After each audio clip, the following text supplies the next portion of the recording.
Hello officers, क्या हाल चाल है आप सभी के। आज के इस वीडियो में हम बात करने वाले हैं प्रेसिडेंट की जुडिशियल पावर्स के बारे में। तो वीडियो स्टार्ट करते हैं। तो पहली चीज़ ये कि जुडिशियल पावर्स में हम क्या जानने वाले हैं। पहली चीज़ मैं आपको ये बता देता हूँ कि जो भी सुप्रीम कोर्ट और हाई कोर्ट के जजेस होते हैं, ठीक है, और अपना जो चीफ जस्टिस होते हैं, उनको कौन अपॉइंट करता है? उनको अपॉइंट करते हैं हमारे सुप्रीम कोर्ट। दूसरी चीज़ कि अगर प्रेसिडेंट को सुप्रीम कोर्ट के जजेस से कोई भी सलाह चाहिए तो सुप्रीम कोर्ट अपनी सलाह प्रेसिडेंट को देंगे, बट प्रेसिडेंट उस चीज़ के लिए बाउंड नहीं होंगे। अगर प्रेसिडेंट को चाहे वो कॉन्स्टिट्यूशन के रिगार्डिंग उनको सलाह चाहिए, चाहे उनको किसी कानून या कोई लॉ या कोई फैक्ट के रिगार्डिंग उनको सलाह चाहिए, तो प्रेसिडेंट सलाह ले सकते हैं सुप्रीम कोर्ट के जजेस से, बट वो बाउंड नहीं है। ठीक है। दूसरी चीज, अब हम आगे बढ़ते हैं। अब हम बात करने वाले डिप्लोमेटिक पावर्स के बारे में। डिप्लोमेटिक पावर्स में मैंने आपको लास्ट वीडियो में भी एक बात बताई थी कि सपोज अपने देश में कोई भी और देश का प्रेसिडेंट, प्राइम मिनिस्टर विजिट करने आते हैं, या कोई सिग्नेचर करने आते हैं, कोई ट्रीटी साइन करने आते हैं, कुछ भी करने आते हैं, तो उनको पिकअप करना और उनको छोड़ना, यानी कि रिसीव करना और उनको छोड़ के आना एयरपोर्ट वगैरह पर, जहां पर भी, तो वहां पर वो सारे काम कौन करता है? प्रेसिडेंट करता है। और मैंने आपको ये भी बताया था कि प्राइम मिनिस्टर भी ये सारी चीजें कर सकते हैं। जब अगर प्राइम मिनिस्टर के पास टाइम अवेलेबल है तो प्राइम मिनिस्टर भी जा सकते हैं। ठीक है। तो ये चीज मैंने आपको बताई थी लास्ट वीडियो में। दूसरी चीज कि देखो, मैंने आपको ये भी बताया था कि प्रेसिडेंट इस देश का चेहरा है। ठीक है। तो कल को अगर कोई भी डील साइन होती है हमारे किसी देश के साथ, कोई एग्रीमेंट साइन होता है, कोई समझौता होता है, ठीक है, तो वो सारी चीजें कौन करेगा? प्रेसिडेंट करेंगे। ठीक है। प्रेसिडेंट एक फेस होते हैं, प्रेसिडेंट ही ये सारी काम करते हैं। किसी के देश के साथ समझौता करना है, कोई डील साइन करनी है, तो उन सभी चीजों में प्रेसिडेंट के सिग्नेचर चाहिए होते हैं। ठीक है। लेकिन हाँ, एक चीज और देखो, प्रेसिडेंट एक फेस होता है, लेकिन उसके पीछे कौन काम करता है? पार्लियामेंट। मतलब अगर कोई भी डील साइन हो रही है, कोई भी ट्रीटी हो रहा है, कोई भी एग्रीमेंट हो रहा है, कोई भी ट्रीटी साइन हो रही है, ठीक है, तो ये परमिशन हमें लेनी पड़ती है किससे? पार्लियामेंट से। यानी कि पार्लियामेंट अगर उस चीज के लिए अप्रूवल दे देगा, तभी प्रेसिडेंट वो काम करेंगे, उस पर सिग्नेचर करेंगे। ठीक है। तो ये चीज आप समझ गए कि पार्लियामेंट अगर उस चीज के लिए अप्रूवल देता है, कोई एग्रीमेंट या कोई भी डील, तो वहां पर तभी जाकर प्रेसिडेंट उस डील पर सिग्नेचर करते हैं या वो एग्रीमेंट पर सिग्नेचर करते हैं। ये चीज आपको समझ में आ गई। ठीक है। अब हम बात करने वाले हैं प्रेसिडेंट की मिलिट्री पावर्स के बारे में। मिलिट्री पावर्स में मैंने आप ये बहुत कॉमन सी बात है, हर किसी को पता होनी चाहिए अगर आप यूपीएससी एग्जाम्स की प्रिपरेशन करते हो, कि जो सुप्रीम प्रेसिडेंट होते हैं ना, वो हमारे सुप्रीम कमांडर होते हैं इंडियन आर्म्ड फोर्सेस के। इंडियन आर्म फोर्सेस में जैसे इंडियन आर्मी आ जाती है, इंडियन नेवी आ जाती है, इंडियन एयरफोर्स आ जाती है। ठीक है। और जो आर्म्ड फोर्सेस हैं, उनके जो चीफ होते हैं, उनको कौन अपॉइंट करता है? उनको अपॉइंट करते हैं हमारे प्रेसिडेंट। ठीक है। अब नेक्स्ट और बात, अब क्या है, प्रेसिडेंट वॉर डिक्लेयर कर सकते हैं, प्रेसिडेंट वॉर खत्म कर सकते हैं। ठीक है। लेकिन उनको क्या चाहिए होता है? अप्रूवल चाहिए होता है। किससे? पार्लियामेंट से। अगर कोई भी वॉर किसी देश के साथ डिक्लेयर करना है या उस वॉर को एंड करना है, तो उसकी परमिशन, उसका अप्रूवल कौन देगा? पार्लियामेंट देंगे। ठीक है। पार्लियामेंट उस चीज का अप्रूवल देगी, तभी प्रेसिडेंट कोई भी वॉर डिक्लेयर कर सकते हैं। अब हम नेक्स्ट बात करने वाले हैं इमरजेंसी पावर्स के बारे में। इमरजेंसी पावर्स को हम बहुत ध्यान से समझते हैं, ये एक बहुत ही इंपॉर्टेंट टॉपिक है, इससे बहुत ज़्यादा क्वेश्चंस बनते हैं। सबसे पहले हम ये समझते हैं व्हाट इज इमरजेंसी। इमरजेंसी है क्या? अगर मैं हिंदी भाषा में कहूँ, इमरजेंसी यानी आपातकालीन। ठीक है। इमरजेंसी बहुत तरह की हो सकती है, बहुत तरह की इमरजेंसी होती है, बट अगर आप एम लक्ष्मीकांत बुक उठाते हो या अगर आप कहीं पर किसी वीडियो में पढ़ते हो, तो आपको टोटल 3 इमरजेंसी देखने को मिलेंगी। यानी कि एक होती है प्रेसिडेंशियल रूल, ठीक है, दूसरी होती है क्या बोलते हैं, फाइनेंशियल इमरजेंसी, और तीसरी होती है नेशनल इमरजेंसी। हालांकि इमरजेंसी बहुत तरह की हो सकती हैं, बट अपने इंडियन कॉन्स्टिट्यूशन की अगर मैं बात करूं, तो इंडियन कॉन्स्टिट्यूशन में सिर्फ 3 इमरजेंसीज हैं: नेशनल इमरजेंसी, प्रेसिडेंशियल रूल और फाइनेंशियल इमरजेंसी। अब हम ये समझते हैं सबसे पहले कि इमरजेंसी होती क्या है। तो अगर मैं आपको यहां पर एग्जांपल देता हूं कि मान लो एक बाप है, ठीक है, एक बाप के 2 बेटे हैं, यानी कि एक पिताजी हैं, उनके 2 बेटे हैं, एक बड़ा बेटा, एक छोटा बेटा। अब पिताजी ने क्या किया? पिताजी के पास जितनी भी पावर्स थी, पिताजी ने अपनी पावर्स को 2 हिस्सों में डिवाइड कर दिया। कुछ पावर्स दे दी बड़े बेटे को और कुछ पावर्स दे दी छोटे बेटे को। कुछ स्पेशल पावर्स होती हैं जो कि हम ऑब्वियसली, जो पिताजी होते हैं वो स्पेशल पावर्स, या देखो बड़े बेटे के पास स्पेशल पावर्स दी जाती हैं, यानी वो घर का बड़ा बेटा है, वो ज़्यादा अच्छे से चीज़ों को समझ पाएगा, ज़्यादा अच्छे से चीज़ों को डील कर पाएगा। ठीक है। इसलिए वो पिताजी ने क्या किया, अपनी सारी पावर्स किसको दे दी? बड़े बेटे को दे दी, काफ़ी ज़्यादा। और जो बेसिक सी पावर्स होती हैं, या जो अगर कहीं कोई इमरजेंसी हो जाए, अगर छोटा बेटा ना भी हो ना, तो काम चल जाता है। ठीक है। यानी कि सिंपल सी बात अगर मैं कहूं कि स्पेशल पावर्स या काफी सारे फैसले लेने की पावर्स उन्होंने, पिताजी ने अपने बड़े बेटे को दी और कुछ पावर्स छोटे बेटे को दे दी। अब सपोज घर पर कोई आफत आती है, घर पर कोई अपने मान लो अपने घर पे कोई इमरजेंसी आ जाती है, घर पर कोई परेशानी हो जाती है, ठीक है, तो बड़ा बेटा क्या करता है, बड़ा बेटा छोटे बेटे से कहता है कि एक काम कर, पिताजी ने तो मुझे अपनी पावर्स दी हैं, तू भी मुझे अपनी पावर्स दे दे और ये सारी प्रॉब्लम्स को मैं अकेला हैंडल कर लूंगा, तू जाकर निश्चिंत होकर अपनी पढ़ाई कर, अपने मजे कर, ठीक है, तू इन सब चीजों में मत पड़, इन सब चीजों को मैं हैंडल कर लूंगा। तो उसी तरह से इमरजेंसी का मतलब यहां पर आप ये समझो कि इमरजेंसी में पिताजी यहां पर हैं इंडियन कॉन्स्टिट्यूशन। इंडियन कॉन्स्टिट्यूशन ने, और अपने देश में दो गवर्नमेंट काम करते हैं, सेंट्रल गवर्नमेंट और स्टेट गवर्नमेंट, ठीक है। तो इंडियन कॉन्स्टिट्यूशन ने क्या किया, अपनी पावर्स को डोनेट किया, मतलब दिया, किसको दिया, कुछ पावर्स दी सेंट्रल गवर्नमेंट को और कुछ पावर्स दी स्टेट गवर्नमेंट को, ठीक है। अब अगर मान लो अपने देश पर कोई भी इमरजेंसी आती है, कोई भी वॉर आ जाता है, कोई भी आर्म्ड रिवेलियन हो जाता है, कोई भी एक्सटर्नल एग्रेशन हो जाता है, ठीक है, तो उन सब चीजों में सेंट्रल गवर्नमेंट स्टेट गवर्नमेंट से कहती है कि तुम अपनी सारी पावर्स मुझे दे दो और तुम जाकर अपना शांति से चुपचाप बैठ जाओ, तुम्हें कुछ नहीं करना, ये सारी चीजें मैं अकेला हैंडल कर लूंगा। ये चीज सेंट्रल गवर्नमेंट स्टेट गवर्नमेंट से कहती है और स्टेट गवर्नमेंट की सारी पावर्स को अपने हाथ में ले लेती है। उसके बाद कोई भी अगर नेशनल इमरजेंसी लगती है तो सेंट्रल गवर्नमेंट ही हैंडल करेगी, स्टेट गवर्नमेंट का रोल नहीं होगा कुछ भी। ये होती है इमरजेंसी। अगर मैं एक लाइन में बोलूं, एक लाइन में अगर मैं आपसे ये बात बोलूं कि स्टेट गवर्नमेंट और सेंट्रल गवर्नमेंट दोनों मिलकर एक गवर्नमेंट फॉर्म करती हैं, और वो कौन सी गवर्नमेंट है, सेंट्रल गवर्नमेंट, तो उसको हम कहते हैं नेशनल इमरजेंसी। स्टेट गवर्नमेंट और सेंट्रल गवर्नमेंट मिलकर एक गवर्नमेंट का फॉर्मेशन करती हैं और उसका नाम होता है सेंट्रल गवर्नमेंट, और उसी को कहते हैं नेशनल इमरजेंसी, ठीक है। ये चीज आप बहुत अच्छे से समझ गए। अब मैं आपको बताऊं कि नेशनल इमरजेंसी आती है आर्टिकल अंडर आर्टिकल 352 के, ठीक है। अब इसमें कौन कौन सी कंडीशंस होती हैं जब नेशनल इमरजेंसी लगती है। पहली कंडीशन होती है वॉर, पहली कंडीशन होती है वॉर, ठीक है। वॉर मतलब जब एक हमारे देश का वॉर किसी और देश के साथ छिड़ जाए, किसी और देश के साथ वॉर चल रहा है, किसी और देश के साथ हमारी वॉर लड़ाई झगड़ा हो रहा है, ठीक है, उस टाइम नेशनल इमरजेंसी लगाई जाती है। दूसरी कंडीशन होती है एक्सटर्नल एग्रेशन। एक्सटर्नल एग्रेशन का मतलब होता है कि किसी और देश ने हमारे देश पर हमला कर दिया है, अटैक कर दिया है, या हमारे देश को किसी और देश से थ्रेट्स मिल रहे हैं अटैक करने के, ठीक है, या अगर हमें ऐसा लग रहा है कि कोई देश हमारे ऊपर अटैक करने वाला है तो उस टाइम हम नेशनल इमरजेंसी लगा सकते हैं। तीसरी कंडीशन आ जाती है आर्म्ड रिबेलियन। आर्म्ड रिबेलियन का मतलब होता है कि हमारी जो आर्म्ड फोर्सेस हैं वो गवर्नमेंट के अगेंस्ट जाकर गवर्नमेंट से फाइट करने के लिए चली जाएं, ठीक है, उसको कहते हैं आर्म्ड रिवेलियन। ये तीन कंडीशंस होती हैं जिस टाइम इमरजेंसी लगाई जाती है। और जब इमरजेंसी लग जाती है नेशनल इमरजेंसी, तो सबसे पहली चीज क्या होती है कि जो इंडियन सिटीजन्स हैं उनके फंडामेंटल राइट्स खत्म हो जाते हैं, छिन जाते हैं, ठीक है। तो ये चीज आप समझिए कि नेशनल इमरजेंसी कब कब लगाई जाती है। अब एक और बात, अगर मैं बात करूं 1978 के पहले की बात, यानी कि जब हमारी प्राइम मिनिस्टर इंदिरा गांधी थी, ठीक है, उस टाइम 1978 से पहले तीन कंडीशंस हुआ करती थी जब नेशनल इमरजेंसी लगाई जाती थी, यानी उन कंडीशंस पर लगाई जा सकती थी, और इंदिरा गांधी के टाइम पर इमरजेंसी लगी भी थी, ठीक है। तीन कंडीशंस थी उस टाइम। एक थी वॉर, जो कि मैंने आपको बता दिया कि हमारी देश का किसी देश के साथ वॉर स्टार्ट हो जाए या चल रहा हो, ठीक है। दूसरी कंडीशन एक्सटर्नल रिबेलियन, यानी कि किसी और देश ने अगर हमारे देश के साथ देश पर अटैक कर दिया, किसी और देश ने हमें अटैक करने के थ्रेट्स दिए। तीसरी कंडीशन यहाँ पर इंदिरा गांधी के टाइम पर जो थी वो थी इंटरनल डिस्टर्बेंस। अगर इंटरनल डिस्टर्बेंस यानी हमारे देश में भी अगर लड़ाई दंगे चल रहे हैं या इंटरनल डिस्टर्बेंस है, अगर शांति नहीं है, हम सब आपस में लड़ रहे हैं या कुछ ऐसी चीजें हो रही हैं, तो इंटरनल डिस्टर्बेंस होने की वजह से भी देश में नेशनल इमरजेंसी लगाई जा सकती थी, ठीक है। लेकिन क्या हुआ, 1978 और 1978 के बाद जो प्राइम मिनिस्टर हमारे देश के बने मोरारजी देसाई, इन्होंने क्या किया, इंदिरा गांधी की जो भी कंडीशंस थी नेशनल इमरजेंसी को लगाने की, उनको खत्म किया और उन्होंने अपना दिमाग लगाया, अपनी एजुकेशन, अपने सब चीजें लगाकर समझकर उन्होंने क्या किया, 44th अमेंडमेंट 1978 के साथ उन्होंने यहां पर कंडीशंस बदल दी। उन्होंने क्या किया, वॉर को रहने दिया, इस टाइम इमरजेंसी लगा सकते हैं, एक्सटर्नल एग्रेशन में भी आप नेशनल इमरजेंसी लगा सकते हो, लेकिन मोरारजी देसाई ने क्या किया, इंटरनल डिस्टर्बेंस को यहां पर आर्म्ड रिवेलियन बना दिया,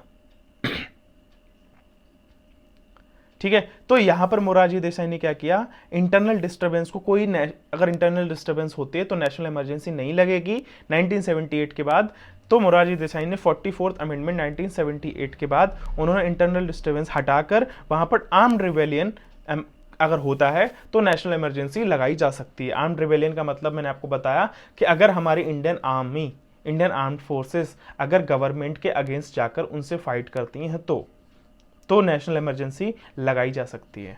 ये चीज़ आपको मैंने समझा दी, आई होप आपको समझ में आ गई होगी। अब हम एक कॉन्सेप्ट पढ़ने वाले हैं, mala fide intent. Concept of mala fide intent. इस मालाफाइड इंटेंट को बहुत ध्यान से समझना कि क्या होता है जब भी कोई इमरजेंसी लगाई जाती है। मैंने आपको बताया कि जब भी कोई नेशनल इमरजेंसी लगती है तो पार्लियामेंट उस चीज़ का अप्रूवल देती है, ठीक है। पार्लियामेंट अप्रूवल देती है प्रेसिडेंट को, तब जाकर प्रेसिडेंट उस नेशनल इमरजेंसी को लगाते हैं। अब एक चीज होती है, दो चीजें आपने सुनी होंगी, एक सुना होगा कैबिनेट, दूसरा सुना होगा council of ministers. Council of ministers को यहां पर मैंने सिर्फ लिख दिया आपकी जानकारी के लिए। काउंसिल ऑफ मिनिस्टर्स में कौन कौन से मिनिस्टर्स आते हैं, मिनिस्टर ऑफ स्टेट्स भी आ जाते हैं, डिप्टी मिनिस्टर्स भी आ जाते हैं और कैबिनेट मिनिस्टर्स भी आ जाते हैं। यानी काउंसिल ऑफ मिनिस्टर्स में बहुत सारे मिनिस्टर्स बैठते हैं। लेकिन कैबिनेट में क्या होता है, कैबिनेट में सिर्फ इंपॉर्टेंट मिनिस्टर्स बैठते हैं और प्राइम मिनिस्टर बैठते हैं, ठीक है। कैबिनेट में इंपॉर्टेंट मिनिस्टर्स और प्राइम मिनिस्टर बैठते हैं और वो इमरजेंसी को लेकर अगर चीज़ें होती हैं तो वो लोग कैबिनेट डिसाइड करती है कि इमरजेंसी लगाई जानी चाहिए या नहीं लगाई जानी चाहिए, ठीक है। तो प्राइम मिनिस्टर और इंपॉर्टेंट मिनिस्टर्स मिलकर एक कैबिनेट में बैठते हैं और वो कैबिनेट प्रेसिडेंट को बोलती है कि आप इमरजेंसी लगा सकते हो या नहीं लगा सकते हो, ठीक है। ये कैबिनेट डिसाइड करती है। अगर कैबिनेट को लगता है कि इमरजेंसी लगाई जानी चाहिए तो प्राइम मिनिस्टर जाकर अपने इंपॉर्टेंट मिनिस्टर से डिस्कस वगैरह करके, मीटिंग करके, उनको लगता है तो प्रेसिडेंट को जाकर वो बोल देते हैं कि इमरजेंसी लगाई जानी चाहिए। हालांकि अब प्राइम मिनिस्टर तभी जाके बोलेंगे, पार्लियामेंट भी अप्रूवल दे देता है। अगर पार्लियामेंट अप्रूवल दे देता है फिर प्राइम मिनिस्टर और इंपॉर्टेंट मिनिस्टर्स भी डिस्कस करते हैं, यानी सारे लोग मिलकर प्रेसिडेंट को बोलते हैं इमरजेंसी लगाई जानी चाहिए, तो इमरजेंसी लगा दी जाती है। ये होता है कंसेप्ट ऑफ मालाफाइड इंटेंट। यानी कि कंसेप्ट ऑफ मालाफाइड इंटेंट का मतलब अब आप बहुत अच्छे से समझ आए। ये चीज मैंने आपको समझा दी, कैबिनेट वाली कहानी, ठीक है। और मैंने आपको ये भी चीज बता दी कि नेशनल इमरजेंसी कब लगाई जाती है, वॉर, एक्सटर्नल एग्रेशन और आर्म्ड रिबेलियन। अब इन तीन कंडीशंस के अलावा अगर सपोज क्या होता है कि सपोज ये तीनों कंडीशंस नहीं है, ना ही हमारा किसी देश के साथ वॉर हुआ है, ठीक है, ना ही क्या बोलते हैं एक्सटर्नल एग्रेशन हुआ है, मतलब हमने हमारे देश पर किसी ने कोई अटैक नहीं किया है, या फिर हम आर्म्ड रिबेलियन भी नहीं हुआ है। तो इन तीन कंडीशंस के अलावा अगर प्रेसिडेंट नेशनल इमरजेंसी लगा देते हैं, ऐसे ही लगा देते हैं, अगर ये तीनों कंडीशंस हैं नहीं फिर भी प्रेसिडेंट ने क्या किया, ऐसे ही नेशनल इमरजेंसी लगा दी, तो आपको क्या करना, आप क्या कर सकते हो। अब आप बताओ ये चीज सही है या गलत। अगर ये तीनों चीजें ही नहीं है फिर भी प्रेसिडेंट ने नेशनल इमरजेंसी लगा दी, तो ये चीज सही है या गलत? ऑब्वियसली गलत है, टोटली गलत है, ठीक है। तो यहां पर एक केस हुआ था Minerva mills case 1980। Minerva mills case 1980 में इसमें सुप्रीम कोर्ट ने क्या कहा है कि अगर प्रेसिडेंट इन तीनों कंडीशंस, अगर ये तीनों कंडीशंस नहीं है, वॉर, एक्सटर्नल एग्रेशन और आर्म्ड रिबेलियन कंडीशंस नहीं है, और प्रेसिडेंट ने नेशनल इमरजेंसी लगा दी, तो आपके पास राइट है कि आप जाकर सुप्रीम कोर्ट में प्रेसिडेंट के अगेंस्ट केस कर सकते हो, ठीक है। ये चीज आपको समझ में आ गई, व्हाट इज मालाफाइड इंटेंट। एक और एग्जांपल मैं यहां पर देता हूं कि अगर प्रेसिडेंट ने देखो एक वर्ड होता है प्रोक्लेम। प्रोक्लेम का मतलब होता है घोषणा कर देना, ठीक है, कि हाँ प्रेसिडेंट, मैं राष्ट्रपति ये घोषणा करता हूं, ठीक है। अगर प्रेसिडेंट ने ये चीज की घोषणा कर दी, ठीक है, ऑन एडवाइस ऑफ कैबिनेट, यानी कैबिनेट ने एडवाइस किया प्रेसिडेंट को कि नेशनल इमरजेंसी लगाई जानी चाहिए और प्रेसिडेंट ने इस नेशनल इमरजेंसी की घोषणा कर दी, तब क्या होता है, जिस दिन घोषणा करी नेशनल इमरजेंसी की, तो उस दिन के बाद विद इन अ मंथ में, यानी उस डेट से, अगर मान लो 1 जनवरी को अगर कैबिनेट ने प्रेसिडेंट को सजेस्ट किया, एडवाइस किया कि नेशनल इमरजेंसी की घोषणा कर दो, और प्रेसिडेंट ने घोषणा कर दी 1 जनवरी को, ठीक है, तो विद इन अ मंथ, यानी कि विद इन अ 30 डेज, जो 1 महीने में 30 दिन होते हैं, यानी कि विद इन अ मंथ में प्रेसिडेंट को क्या करना पड़ेगा, प्रेसिडेंट को पार्लियामेंट से जो बिल है वो पास कराना पड़ेगा विद इन अ मंथ में, ठीक है। विद इन अ मंथ में बिल पास कराना पड़ेगा नेशनल इमरजेंसी का। और अगर प्रेसिडेंट नेशनल इमरजेंसी का बिल पास नहीं करवा पाते हैं पार्लियामेंट से, तो विद इन अ मंथ के बाद उस नेशनल इमरजेंसी को रिवोक कर दिया जाएगा। रिवोक का मतलब होता है हटा दिया जाएगा, कैंसिल कर दिया जाएगा, डिसमिस कर दिया जाएगा। ठीक है। अब एक और बात, ये तो मैंने आपको बताया कि अगर प्रेसिडेंट ने इमरजेंसी, नेशनल इमरजेंसी की घोषणा कर दी और विद इन अ मंथ में पार्लियामेंट से अप्रूवल ले लिया तो इमरजेंसी लागू रहेगी, और अगर विद इन अ मंथ में पार्लियामेंट ने अप्रूवल नहीं दिया नेशनल इमरजेंसी का, ठीक है, तो वो चीज क्या बोलते हैं, नेशनल इमरजेंसी रिवोक कर दी जाएगी।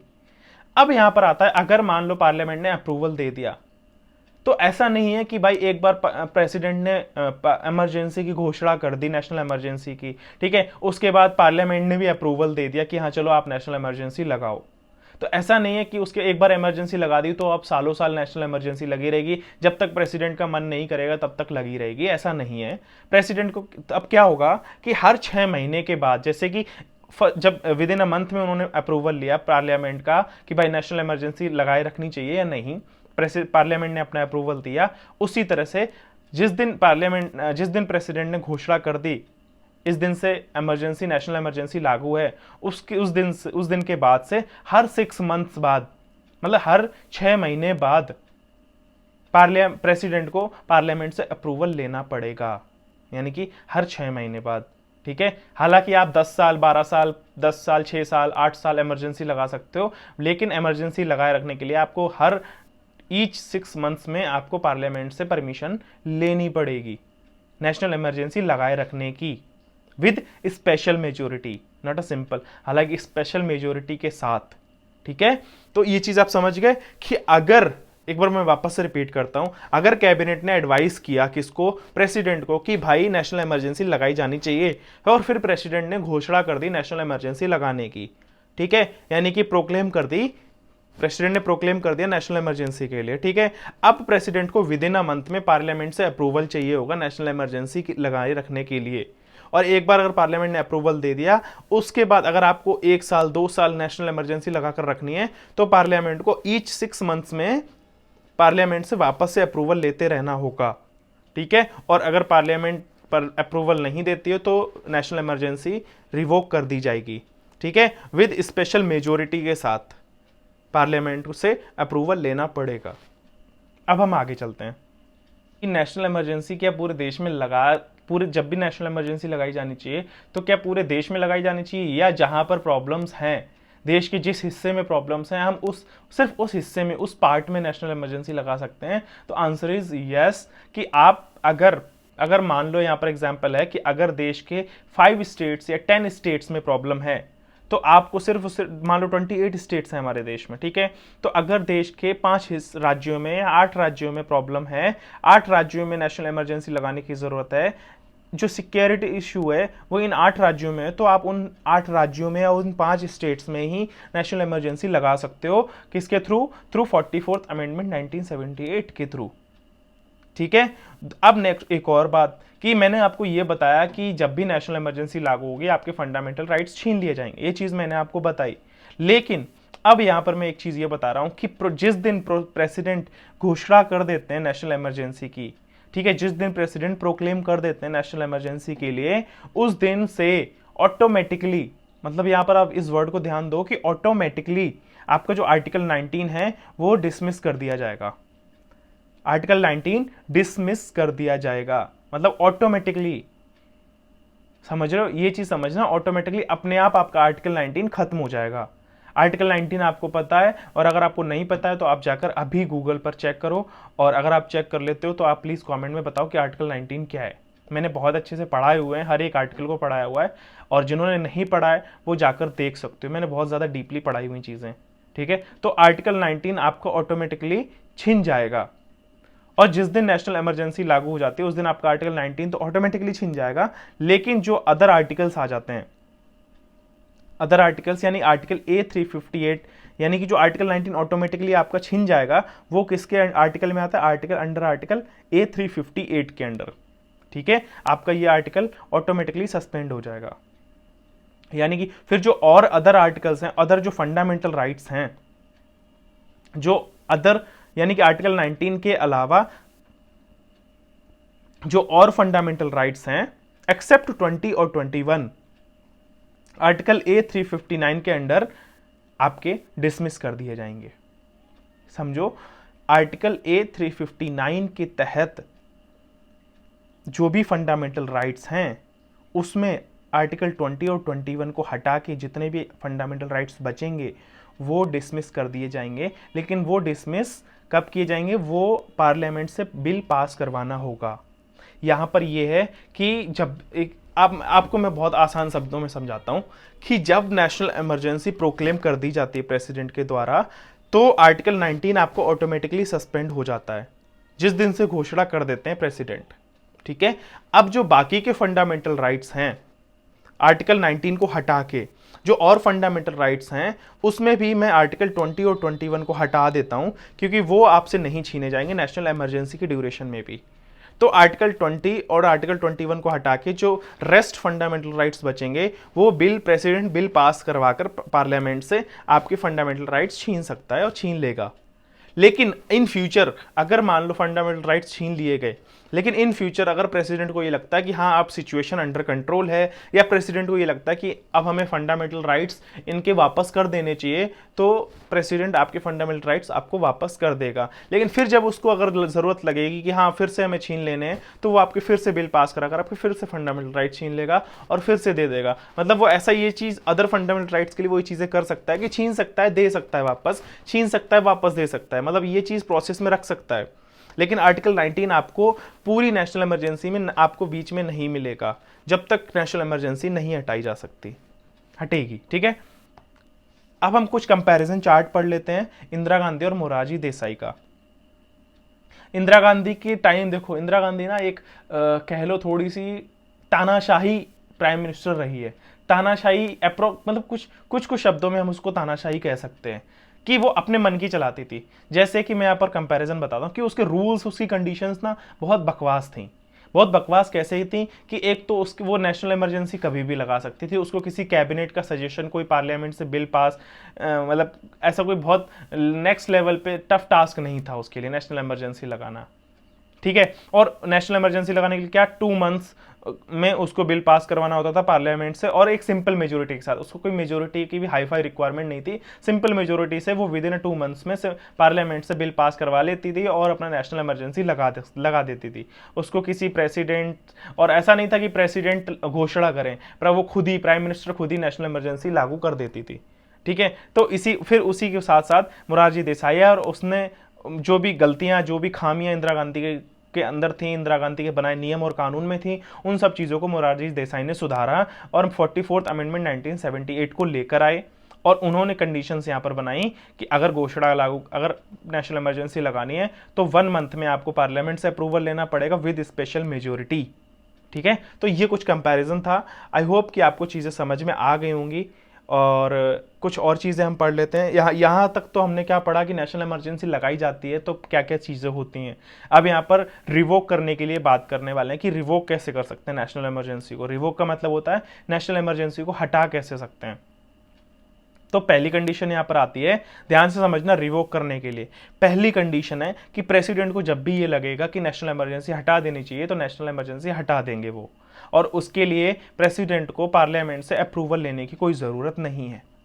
ठीक है, दूसरी कंडीशन यहाँ पर ये है कि नेशनल इमरजेंसी चल रही है। ठीक है, अब लोग यहाँ पर आप ये देखना कि सेंट्रल गवर्नमेंट स्टेट गवर्नमेंट से कितनी ज़्यादा पावरफुल होती है कि अगर नेशनल इमरजेंसी लगी हुई है और लोकसभा को ये लगता है कि अब नेशनल इमरजेंसी को हटा देना चाहिए, तो लोकसभा एक बिल निकालेगा और उस बिल को पास करवाएगा पार्लियामेंट में, यानी कि पार्लियामेंट में नहीं, लोकसभा खुद से ही अपनी लोकसभा की जो मेंबर्स होते हैं उन सब में क्या करेगा, एक बिल पास करवाएगा कि सिंपल मेजोरिटी के साथ, और वो प्रेसिडेंट को दे देगा और प्रेसिडेंट को बोलेंगे कि आप नेशनल इमरजेंसी हटा दो, और प्रेसिडेंट उस नेशनल इमरजेंसी को रिवोक कर देंगे। इसमें राज्यसभा का कोई रोल है ही नहीं। लोकसभा खुद ही से एक बिल निकालेगी, उस बिल को पास करके सिंपल मेजोरिटी के साथ प्रेसिडेंट को बोल देंगे कि आप इस नेशनल इमरजेंसी को हटा दो। ठीक है, और प्रेसिडेंट उस नेशनल इमरजेंसी को रिवोक कर देंगे। तो यहां तक हमने चीजें पढ़ी कि नेशनल इमरजेंसी को रिवोक कैसे किया जाता है, 2 मेथड्स होते हैं, याद रखना। ठीक है, तो यहाँ तक हमने नेशनल इमरजेंसी हर एक चीज़ को पढ़ा है। और एक और बात कि अपने देश में अभी तक 3 बार नेशनल इमरजेंसी लग चुकी है। अब आप मुझे कमेंट बॉक्स में बताओगे कि नेशनल इमरजेंसी 3 बार कब कब लगी है, कौन सी साल में लगी हुई है। ठीक है, तो यहाँ तक हमने सारी चीज़ें बहुत अच्छे से पढ़ी, एक एक बात को हमने बहुत अच्छे से पढ़ाया। अगर आप कहीं और देखने जाओगे, कहीं और पढ़ने जाओगे, वहाँ पर आपको 5 मिनट में नेशनल इमरजेंसी पढ़ा दी जाएगी। मैंने बहुत ज़्यादा आपको एक्सप्लेन की चीज़ें। आई होप आपको मज़ा भी आया होगा, समझ में भी आई होंगी। ठीक है, और एक और बात गाइस, जो भी मुझसे पर्सनली पढ़ना चाहते हैं, फेस टू फेस पढ़ना चाहते हैं, ठीक है, तो आप मुझसे कांटेक्ट कर सकते हो। मैंने आपको डिस्क्रिप्शन में मेल आईडी अपनी प्रोवाइड कर दी, आप मुझे मेल कर सकते हो। ठीक है, इंस्टाग्राम पे ऐड होकर आप मुझे वहाँ मैसेज कर सकते हो। तो मिलते हैं नेक्स्ट वीडियो में, तब तक के लिए जय Hind, have a good day and अपना ध्यान रखना गाइस।